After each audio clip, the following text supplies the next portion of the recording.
मेरा नाम रानी है। मेरी उम्र 22 साल है। आज कॉलेज में मेरा दूसरा दिन था। पहले दिन से ही मुझे अपने वजूद पर किसी की निगाहें महसूस हो रही थीं, मगर मैंने ज़्यादा ध्यान देना ज़रूरी नहीं समझा था। मैं जिस पल इस कॉलेज में आई थी, मैंने सोच लिया था कि यहाँ पर सिर्फ पढ़ाई करूँगी, किसी भी लड़के की तरफ नहीं देखूँगी। मुझे सिर्फ और सिर्फ अपने करियर पर ध्यान देना है। मगर कहते हैं ना, इंसान खता का पुतला होता है। गलती हर एक शख्स से हो जाती है।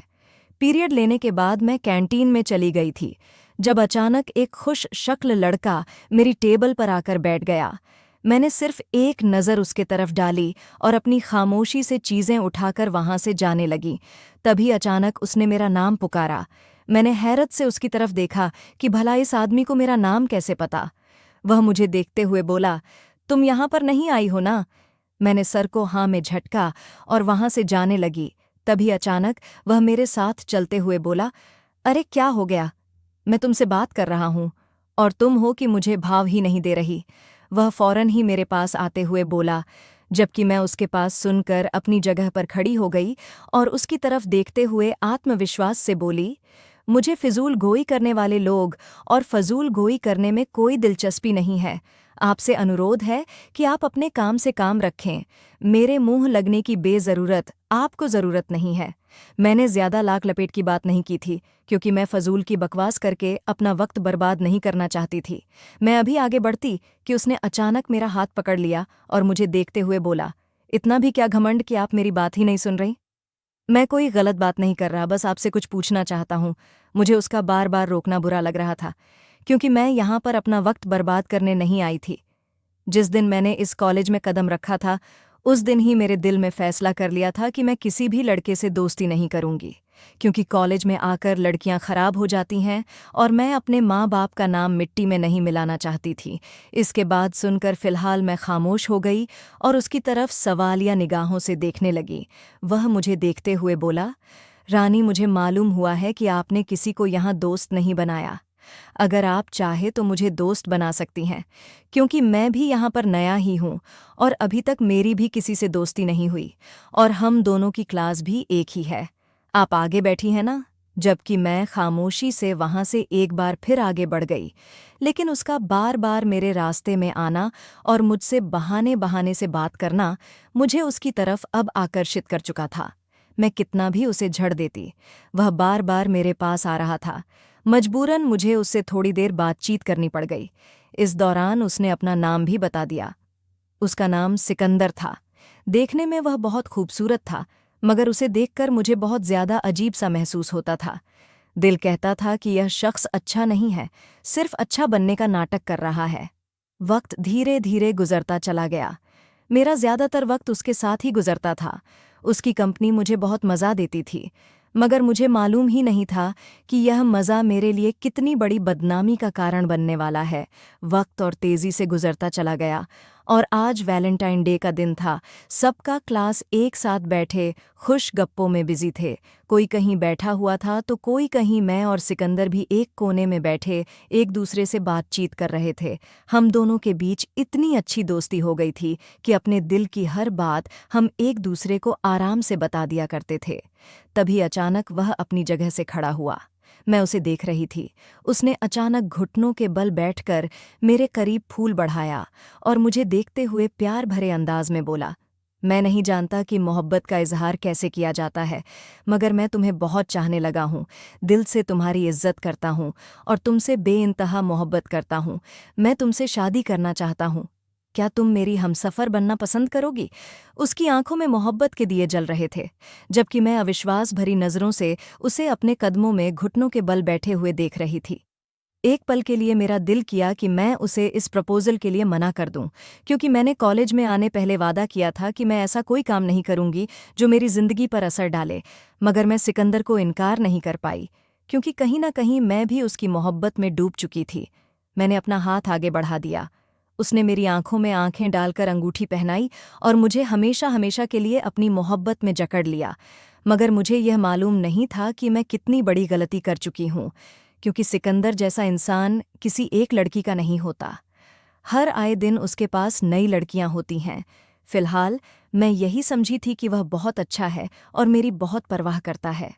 वह मेरे बराबर में ही बैठ गया और मेरा हाथ थामकर बड़े प्यार से बोला, मैंने इस दिन के लिए बहुत सारी कोशिशें की हैं।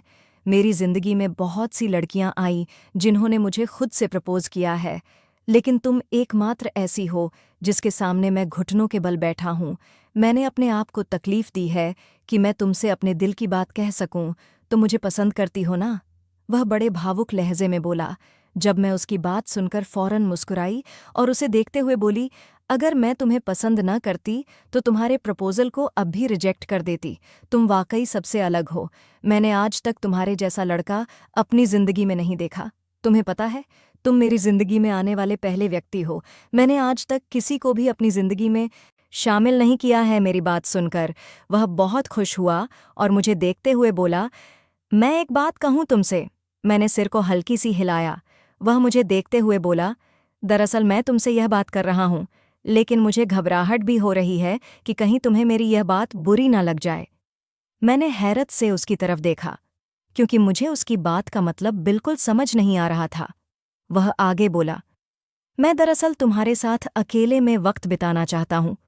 उसकी बात सुनकर मैं फौरन बोली, अभी भी तो हम दोनों अकेले में ही वक्त बिता रहे हैं। मैं तुम्हारी बात का मतलब नहीं समझ पा रही। आखिर तुम कहना क्या चाहते हो? मेरी बात सुनकर जो बात उसने कही वह मेरे रोंगटे खड़े कर गई। अचानक ही उसने मेरी कमर में हाथ डाल लिया और मुझे अपने करीब खींचते हुए बोला, दरअसल मैं तुम्हारे साथ रात बिताना चाहता हूँ। हर इंसान के दिल में यह ख्वाहिश होती है कि वह अपने महबूब को प्यार करें, और मैं भी तुम्हारी करीब में बहकना चाहता हूँ। उसकी बात सुनकर ऐसा महसूस हुआ जैसे मेरे जिस्म से जान निकल गई हो। मैं फटी फटी आंखों से उसकी तरफ देख रही थी। अभी थोड़ी देर पहले तो उसने मुझे प्रपोज किया था, और अब इस तरह की बात सुनकर मेरा दिमाग खराब हो चुका था। मैं गुस्से में बोली, छोड़ो, मेरी कमर में तुम्हारे साथ बैठना भी नहीं चाहती। अब भी थोड़ी देर पहले तुमने मुझे प्रपोज किया है और अब तुम मुझसे इतनी घटिया बात कर रहे हो। तुमने ऐसा सोच भी कैसे लिया कि मैं तुम्हारे साथ इससे आगे मैं कुछ नहीं बोल पाई थी और उसका हाथ झटककर अपने घर वापस आ गई थी। मेरा दिमाग बिल्कुल काम नहीं कर रहा था। उसकी यह बात मुझे बिल्कुल भी अच्छी नहीं लगी थी और मैं सारी रात इसी बारे में सोचती रही थी। मेरी नज़र में उसका बहुत ही खूबसूरत इमेज था। मैं सोचती थी कि वह बहुत अच्छा इंसान है, मगर उसकी इतनी घटिया बात सुनकर मेरा दिमाग बहुत ज़्यादा खराब हो गया था। मैं सारी रात रोती रही थी और अगली सुबह मैंने सोच लिया था कि अब मैं उससे कोई वास्ता नहीं रखूंगी, क्योंकि अगर यह शख्स अभी इतनी जल्दी मेरे आने के लिए मचल रहा है तो इसकी नीयत मुझ पर पहले से ही खराब थी।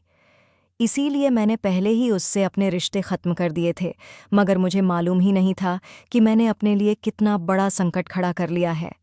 इस शख्स से मेरी दोस्ती मेरी ज़िंदगी की सबसे बड़ी गलती साबित हुई थी। अगली सुबह जब मैं कॉलेज वापस गई तो वह मुझे सामने ही बैठा हुआ नजर आया। उसका चेहरा लटका हुआ था। मैंने उसकी तरफ बिल्कुल ध्यान नहीं दिया, बल्कि सिर झटककर अपनी क्लास में चली गई।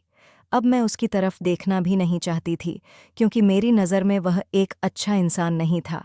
मैं चुपचाप अपनी क्लास कर रही थी जब अचानक वह मेरे बराबर में आकर बैठ गया। उस समय मैं उसे कुछ भी नहीं बोल सकती थी, क्योंकि क्लास में प्रोफेसर भी मौजूद थे। मैंने बहुत ही चुपचाप क्लास ली। वह बार बार बहाने से कभी मेरी कोई चीज़ इस्तेमाल कर रहा था तो कभी मेरा हाथ पकड़ रहा था, मगर मैं लगातार उसे नज़रअंदाज करके अपने आप में ही मस्त थी। अचानक ही प्रोफेसर के जाने के बाद उसने मेरे दोनों हाथों को थाम लिया और मेरे कान में फुसफुसाना, अगर तुमने मेरी बात आकर कैंटीन की टेबल पर नहीं सुनी तो मैं तुमसे नाराज़ हो जाऊंगा। मैंने उसे हैरत से देखा कि वह मुझसे ऐसी उम्मीद कैसे कर रहा है कि अगर वह मुझसे नाराज़ हो जाएगा तो मुझे फ़र्क पड़ेगा, जबकि वह उठकर कैंटीन चला गया। मैं चुपचाप काफ़ी देर तक क्लास में ही बैठी रही थी, लेकिन अब मुझे भी बेचैनी होना शुरू हो गई थी। उसका नारा होकर जाना मुझे भी अच्छा नहीं लग रहा था। इसीलिए मैं सभी रंजिशें भूलकर चुपचाप कैंटीन चली गई। वह कोने वाली टेबल पर बैठा हुआ था, जहां पर काफ़ी कम भीड़ थी। मैं तुरंत ही उसकी तरफ चली गई और खड़े होकर बोली, जो भी बात करनी है जल्दी करो, मेरे पास टाइम नहीं है। मैंने रूखे लहजे में बात की थी ताकि वह जल्द से जल्द मुझे फुर्सत दे दे। वह मुझे देखकर बोला, मैं तुमसे माफ़ी मांगना चाहता हूँ। मुझे कल तुमसे इस तरह की बात नहीं करनी चाहिए थी। घर जाकर मैं बहुत पछताया कि मैंने बेवजह तुम्हारा दिल दुखा दिया। उसके लहजे में वाकई पछतावा महसूस हुआ था। इसी वजह से मैंने उसकी तरफ देखा। उसकी आंखों में नमी चमक रही थी, इसलिए मैं तुरंत उसे माफ कर गई। उसके पास बैठकर बोली, ये सब बातें रिश्ते को खराब करती हैं, आपस में रंजिशें पैदा हो जाती हैं, और यह संबंध अगर शादी के बाद ही कायम हो तो ज्यादा बेहतर रहता है। मेरी बात सुनकर वह चुप हो गया और मेरी हाँ में हाँ मिलाने लगा। समय धीरे धीरे गुजरता जा रहा था और हम दोनों के संबंध को पूरे 6 महीने का वक्त हो गया था। इन 6 महीनों के दौरान उसने मुझे अपनी मोहब्बत में इतना पागल कर लिया था कि मुझे उसके सिवा और कोई नज़र नहीं आता था। मैं अपने माता पिता सबको भूल गई थी। हर वक्त मैं अपने प्रेमी के ख्वाबों में ही गुम रहती थी, और यही शायद मेरी सबसे बड़ी गलती साबित होने वाली थी। समय और तेज़ी से गुजरता च गया था और उसने मुझे होटल के कमरे में ले जाने के लिए राज़ी कर लिया था। वह मेरे इतने करीब आ चुका था कि मैं अब हर चीज़ भूल चुकी थी। अब मुझे भी उसकी करीब चाहिए थी। इसी वजह से मैंने हर बात भूलकर उसके साथ होटल के कमरे में जाने का फ़ैसला कर लिया था। हम दोनों ने उस रात हर हद पार कर दी थी। मैंने अपनी माँ से कहा था कि मैं अपनी दोस्त के घर ग्रुप स्टडी के लिए जा रही हूँ, मगर यह सिर्फ एक बहाना था। मैं इस बहाने के जरिए उस गलती को अंजाम देने चली गई जो मेरे लिए गुनाह के बराबर थी। समय तेजी से बीतता गया। हम दोनों के बीच का रिश्ता बहुत गहरा हो चुका था। अब जब भी उसका दिल करता था, वह मुझसे अपनी इच्छाएं पूरी कर लिया करता था, और मैं इसे उसकी मोहब्बत समझती थी। लेकिन अब धीरे धीरे उसका अजनबी व्यवहार मुझे बहुत चुभने लगा था। शुरुआत में वह हर वक्त मेरे आगे पीछे मंडराता रहता था, मुझे हर बात बताता था, मुझसे हर बात करता था। रात भर हम दोनों एक दूसरे के साथ बातें किया करते थे। मगर अब जब से उसने मुझे पूरी तरह से हासिल कर लिया था, वह मुझसे ऐसा अजनबी हो गया था जैसे मैं उसके लिए कुछ भी नहीं थी। आज भी एक आम दिन था। मैं बहुत उदास थी, क्योंकि रात में जब मैंने उसे कॉल की तो उसने मेरी कॉल तक रिसीव नहीं की थी। मैं पूरी रात उसके कॉल का इंतज़ार करती रही, यह सोचकर कि वह मुझे कॉल करेगा और हम दोनों बात करेंगे, मगर ऐसा नहीं हुआ। जब मैं कॉलेज पहुंची तो पता चला कि आज वह आया नहीं है। यह सुनकर मुझे और तकलीफ हुई, क्योंकि अगर वह छुट्टी करता था तो कम से कम मुझे एक छोटा सा मैसेज कर देता था, जिससे मैं भी छुट्टी कर लेती। मगर आज उसका बिना बताए छुट्टी कर लेना बहुत तकलीफदेह था। मैं वैसे ही उसकी तरफ से उदास थी। अब उसकी हर छोटी छोटी बात मुझे बहुत बुरी लगने लगी थी। मैं चुपचाप क्लास में बैठी हुई थी जब एक लड़की ने मेरी पीठ पर हाथ रखा। मैंने पलटकर देखा तो वह मुझे ही देख रही थी। मैंने उससे पूछा, क्या हुआ, कोई काम था? वह मुझे देखते हुए बोली, एक बात कहूँ? मैंने सिर को हल्का सा हिलाया। वह अचानक बोली, देखो, बुरा मत मानना और मुझे गलत मत समझना। मैं भी तुम्हारी तरह एक लड़की हूँ और तुम्हारी हर तकलीफ को अपनी तकलीफ समझकर तुम्हें एक सच बताने जा रही हूँ। इसलिए मेरी बात को बहुत ध्यान से सुनना। मैंने सिर को हाँ में हिलाया, क्योंकि न जाने क्यों उसके लहजे में मुझे एक बेचैनी सी महसूस हुई। फिर जो बात उसने मुझे बताई, उसे सुनकर मेरे पैरों तले जमीन खिसक गई। मैंने गुस्से से उसकी तरफ देखकर कहा, तुम झूठ बोल रही हो, ऐसा नहीं हो सकता। सिकंदर बहुत अच्छा इंसान है, उसने मुझे कभी धोखा नहीं दिया। यकीनन तुम्हें कोई गलतफहमी हुई है।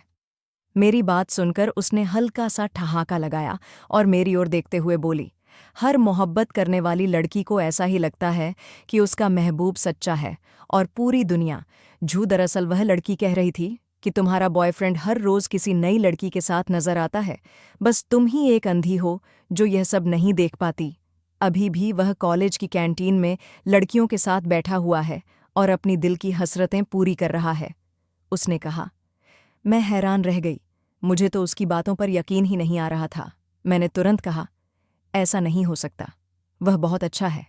सिकंदर ने मुझसे वादा किया है कि वह मुझसे शादी करेगा। यह सुनकर वह फिर से हंसी और मेरा हाथ थाम लिया। मुझे देखते हुए बोली, अगर तुम्हें मेरी बात पर यकीन नहीं है तो मैं तुम्हारे साथ कैंटीन चल सकती हूँ, तुम अपनी आंखों से देख लेना। मैं कुछ पल चुप रही और फिर कुछ सोचकर अपनी जगह से उठ गई। हालांकि मुझे अगली क्लास लेनी थी, मगर उस वक्त मैं सिर्फ और सिर्फ अपनी मोहब्बत के बारे में सोच रही थी। मैं उस लड़की के साथ कैंटीन पहुंची। जब मैंने सामने का दृश्य देखा तो मेरे पैरों तले जमीन खिसक गई। उस लड़की ने मेरे होठों पर हाथ रखा और कहा, अभी तुम कुछ मत कहना, बस चुपचाप मेरे साथ चलो। सामने सिकंदर बिल्कुल मेरे सामने 4 लड़कियों के साथ बैठा हुआ हंसी मजाक कर रहा था। मैं तुरंत ही चुपचाप उसके पास पहुंची और उसके बिल्कुल पीछे खड़ी हो गई थी, जबकि वह हंसते हुए बोला था, अरे, वह तो सिर्फ और सिर्फ मेरी एक दोस्त थी, जिससे बस मैं अपनी हसरत पूरी कर लेता हूँ। उसके अलावा मेरा उससे कोई सरोकार नहीं है। वह चारों लड़कियां मेरी तरफ ही ध्यान दे चुकी थीं, लेकिन मेरे साथ मौजूद लड़की ने उन सबको चुप रहने का इशारा कर दिया था। सिकंदर ने आगे कहा, और रही रानी की बात, उसकी भी मेरी जिंदगी में कोई अहमियत नहीं है। उसे भी सिर्फ और सिर्फ मैंने अपनी मज़े के लिए रखा हुआ है। तुम लोग बिल्कुल परेशान ना हो, तुम्हें तुम्हारे पैसे भी मिल जाएंगे और मुझे मेरा प्यार भी। वह मुस्कुराते हुए बोल रहा था, जबकि उसकी बातें सुनकर ऐसा लग रहा था जैसे मेरे पैर तले जमीन खिसक गई हो। मैंने बिना सोचे समझे सिकंदर के कॉलर को पकड़ लिया और उसे अपनी तरफ घुमाया। मुझे अपने सामने देखकर वह हक्का बक्का रह गया। मैंने बिना सोचे समझे उसके मुंह पर एक जोरदार थप्पड़ मारा और उसके कॉलर को झिंझर हुए बोली, दफा हो जाओ, तुम कितने घटिया इंसान हो। मैंने कभी सोचा भी नहीं था कि तुम मेरे साथ इतना बड़ा धोखा करोगे। मैं तुम्हारे लिए पागल हो रही थी और तुम इन लड़कियों के साथ बैठकर बेहुदा हरकतें कर रहे हो, और ये तुम मेरे बारे में क्या कह रहे हो। मेरा बस नहीं चल रहा था कि मैं उस इंसान का कत्ल कर दूं। मैंने तो सोचा भी नहीं था कि जिस इंसान को मैं अपना सब कुछ मान रही थी, वही मेरे लिए गड्ढा खोद रहा था। मेरा थप्पड़ मारना शायद उसे आग लगा गया। उसने मेरा बाजू कसकर थाम लिया और मुझे देखते हुए बोला, तुम्हें क्या लगा मैं तुम जैसी आम शक्ल की लड़की से शादी कर लूंगा। अपनी हद में रहो और अपने यह भी अपनी औकात में रखो। अगर मेरा दिमाग घूम गया तो तुम्हारे साथ बिताए हुए वह हसीन लम्हे मैं पूरी यूनिवर्सिटी के सामने उजागर कर दूंगा। अभी तुम मुझे जानती नहीं हो कि मैं किस बला का नाम हूं। उसकी बात सुनकर मैं सख्ते में आ गई। मैंने कभी सोचा भी नहीं था कि यह आदमी इतना घटिया होगा। मैं उसे छोड़कर कॉलेज से घर आ गई और कमरे में बंद होकर खूब रोई। मेरा दिल बहुत ज्यादा उदास हो गया था। मैंने सोचा भी नहीं था कि जिस इंसान के लिए मैंने अब सोच बदली, अपने उसूल छोड़े, वही इंसान मेरे साथ इतना बुरा सुलूक करेगा। मैं अपने कमरे में बैठी जार जार रो रही थी, जब अचानक मेरी मम्मी ने कमरे का दरवाज़ा खोलकर अंदर प्रवेश किया। मुझे इस हालत में देखकर वह तुरंत मेरे पास आ गई। मेरे कंधों को पकड़ते हुए वह बोली, क्या हुआ है, तुम्हें क्यों रो रही हो रानी, सब ठीक है ना। उन्हें अपने सामने देखकर मैं बिल्कुल बेकाबू हो गई और उनके सीने से लगकर फूट फूट कर रोने लगी। वह भी पर परेशान हो गई। मेरे आंसू पूछते हुए बोली, क्या हो गया तुम्हें, क्यों इस तरह रो रही हो, कोई तो वजह होगी। अगर कोई बात है तो मुझे बताओ, मैं तुम्हारा दिक्कत हल करूंगी। मैं रोते हुए बोली, मेरा दिक्कत कोई हल नहीं कर सकता। मेरे साथ जो हुआ है वह भगवान किसी लड़की के साथ ना करें। उस शख्स ने मुझे बर्बाद कर दिया। मम्मी, मेरा जिस्म इस्तेमाल करके उसने मुझे छोड़ दिया। वह कहता है कि मैं सिर्फ और सिर्फ उसकी लज्जत का सामान थी, उसके अलावा और कुछ नहीं। वह मुझसे मोहब्बत नहीं करता। मैं उस वक्त इतनी दीवानी हो गई थी कि मैं यह भूल गई थी कि सामने बैठी इस औरत को मेरे बारे में कुछ भी नहीं पता। मैंने अपनी मम्मी को इस मामले में कुछ नहीं बताया था, लेकिन मैं अपने जज्बात में बहकर अपनी जुबान पर लगाम नहीं लगा पाई। जो मेरे मुंह में आया, मैं बोलती चली गई। होश तो मुझे तब आया था जब मेरी मम्मी ने मेरे मुंह पर एक घुमाता हुआ थप्पड़ मारा था। मैंने हैरत से उनकी तरफ देखा था, क्योंकि वह सब कुछ सुन चुकी थी। उन्होंने मेरे कंधों को झंझोली। तुमने एक बार भी अपने बाप के बारे में नहीं सोचा कि वह तुम्हारे लिए कितना कुछ सोचकर बैठे हुए हैं, वह तुम्हें कितना मान देते हैं, तुम्हें अपनी जान कहते हैं, और तुमने उनके साथ ऐसा किया। क्या हमने तुम्हें इसलिए कॉलेज में एडमिशन दिलवाया था कि तुम यह सब करती फिरो। मैं बिल्कुल सख्ती की हालत में आ गई थी, क्योंकि मैं अपनी माँ को कुछ भी नहीं बताना चाहती थी। ऐसा लग रहा था जैसे मेरे जिस्म में खून नहीं बचा हो। मैं हैरत से उनकी तरफ देख रही थी। उन्होंने एक और थप्पड़ मेरे मुंह पर मारा और मुझे देखते हुए कहा, अगर अब तुमने कमरे से कदम भी बाहर निकाला तो मैं तुम्हारी टांगें तोड़ दूंगी। तुम्हारा कॉलेज जाना बंद। अब जो मैं कहूंगी वही इस घर में होगा। उनकी बात सुनकर मैं बिल्कुल चुप हो गई थी। मेरे पास कहने के लिए कुछ भी नहीं बचा था। वह कमरे से चली गई और मैं घुटनों में सिर दिए एक बार फिर रोने लगी। वक्त धीरे धीरे गुजरता चला गया। मेरी लाख मिन्नतें, मेरी लाख माफियां उनके लिए कोई कारगर साबित नहीं हुई। उन्होंने मना कर दिया था कि अब मैं कॉलेज नहीं जा सकती। उसके बाद मैंने कॉलेज में कदम भी नहीं रखा। उन्होंने मेरी पढ़ाई बंद कर दी थी।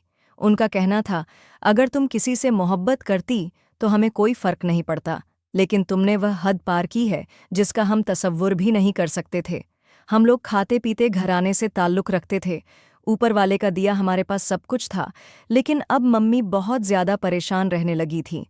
उनका कहना था कि अगर हमने अपने ही स्टेटस के लोगों से शादी की तो मेरी सच्चाई पता चल जाएगी और वे लोग मुझे छोड़ देंगे। बेशक हम लोग अमीर थे, लेकिन हम भी शादी किसी इज्जतदार घराने में ही करना चाहते थे। तब मेरी मम्मी ने बहुत सोच समझकर फैसला किया कि वह मेरी शादी एक गरीब घराने में करवाएंगे, ताकि ज्यादा मसले पैदा ना हों। मैं तो हैरान ही रह गई थी।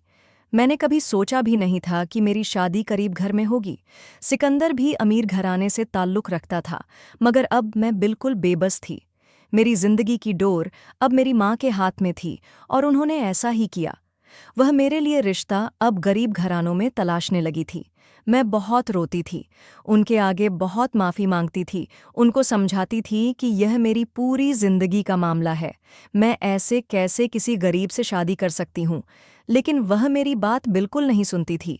वह कहती थी, जो चांद तुमने चढ़ाया है वह अब हमेशा चढ़ा रहेगा, कभी भी कोई भी तुम्हारी तकलीफ को नहीं समझेगा।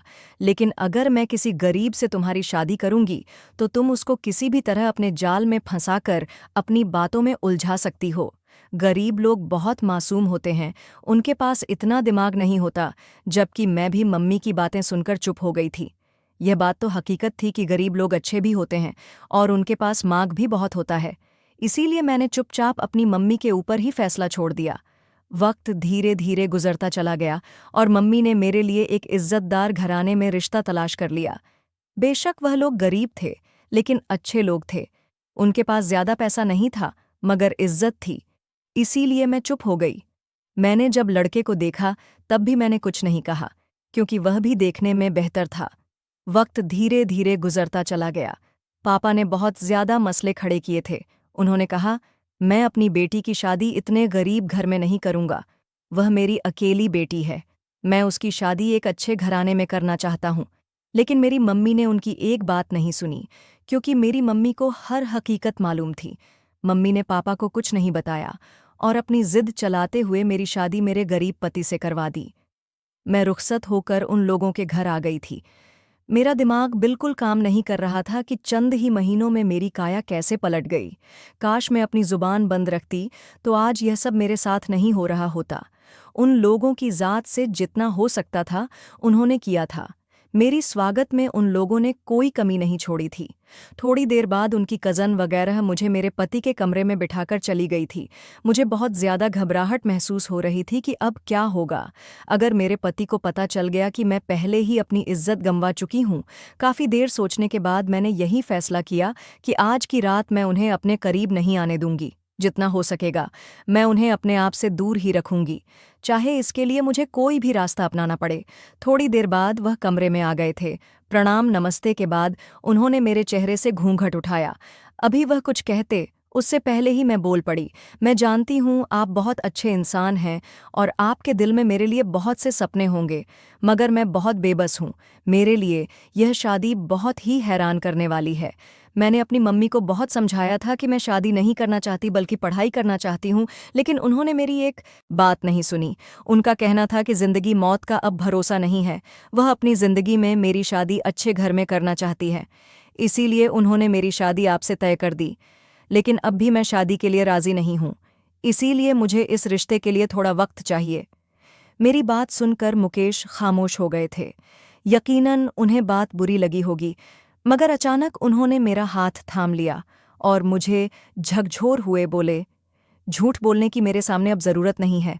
मुझे सच सच बताना, तुमने अपने पास्ट में क्या गुल खिलाए हैं और तुम क्यों मेरे साथ इस तरह कर रही थी? अगर तुम मुझे पहले ही बताती तो तुम्हारा क्या चला जाता, जबकि मैं ऐसी हो गई थी जैसे काटो तो बदन में खून नहीं। वह और कुछ कहते, उससे पहले ही मैं उनके कदमों में बैठ गई थी और उन्हें देखते हुए बोली, भगवान की कसम, मैंने कुछ नहीं किया। हाँ, मैं सिकंदर से मोहब्बत करती थी, लेकिन इसका मतलब यह नहीं था कि मैं सब बातों में इवॉल्व थी। मैं तो उससे ही शादी करना चाहती थी, लेकिन उसने मुझे धोखा दे दिया। मगर अब मैं वादा करती हूँ कि मैं आपके साथ हूँ। आपका भाई मुझे हर रोज़ ब्लैकमेल करता था, मुझे घिनौने घिनौने काम करने को कहता था, लेकिन मैंने कुछ नहीं किया। सिर्फ आपकी खातिर मुझे माफ़ कर दीजिए। मैं जानती हूँ आप बहुत अच्छे इंसान हैं, मगर मैं बहुत गंदी लड़की हूँ। मैं रोते हुए बिना उनकी बात सुने सब सच बता गई थी, जबकि वह मुझे फटी फटी गाहों से देख रहे थे। उन्होंने मेरा हाथ थामकर मुझे खड़ा किया और मुझे बिस्तर पर बैठा दिया, जबकि मैं अब आंखों पर हाथ रखकर रोना शुरू कर चुकी थी। वह मेरे बराबर में बैठ गए थे और मुझे कंधे से पकड़कर अपने करीब कर लिया था। उनका कंधा मिलते ही मैं और जोर से रोने लगी थी। वह बोले, मुझे इस बात का इल्म पहले ही हो गया था, बल्कि मुझे शादी से पहले ही यह सब कुछ पता चल चुका था, मगर मैंने तुम्हारी खातिर अपनी जुबान बंद रखी थी। मुझे लगा था कि तुम खुद मुझ सब बताओगी, लेकिन तुमने ऐसा नहीं किया। फिर कल रात मुझे मालूम हुआ कि रमेश तुम्हें ब्लैकमेल कर रहा है, क्योंकि वह सिकंदर का दोस्त था और सिकंदर उसे सब कुछ बता चुका था। रमेश ने मुझे कल रात तुम्हारे बारे में यह बातें बताने की कोशिश की थी, लेकिन मैंने उसे डांट दिया था। उसे बताया था कि तुम मेरे लिए कितनी अहमियत रखती हो और मैं तुमसे कितनी मोहब्बत करता हूँ। यही बातें उसे इतनी ज्यादा तकलीफ दे गईं कि वह मुझसे इतना शर्मिंदा हो गया कि हमारा शहर छोड़कर दूसरे शहर चला गया है। अभी हमें यह पता चला है, मेरा दिमाग बहुत ज्यादा खराब हो गया था कि मैं अपना भाई तुम्हारी वजह से खो चुका। अब मुझे नहीं मालूम कि वह वापस कब आएगा, मगर हाँ, मुझे यह नहीं पता था कि तुम मेरी एक धमकी से डरकर सब बता दोगी। लेकिन मुझे अच्छा लगा। मैं फटी फटी निगाहों से मुकेश को देख रही थी कि कोई शख्स इतना अच्छा भी हो सकता है। मैं और कुछ कहती, उससे पहले उन्होंने मेरे माथे पर मोहब्बत भरा किस दिया था। मेरी आंखों में देखते हुए बोले, मैं माफ़ी चाहता हूँ कि मैंने अभी तुमसे इस तरह का रवैया रखा। बस मैं थोड़ा सा परेशान हो गया था, इसलिए तुम पर गुस्सा निकालना चाहता था। लेकिन तुम नहीं जानती रानी, तुम्हारे आंसू मेरे दिल को तकलीफ पहुंचाते हैं।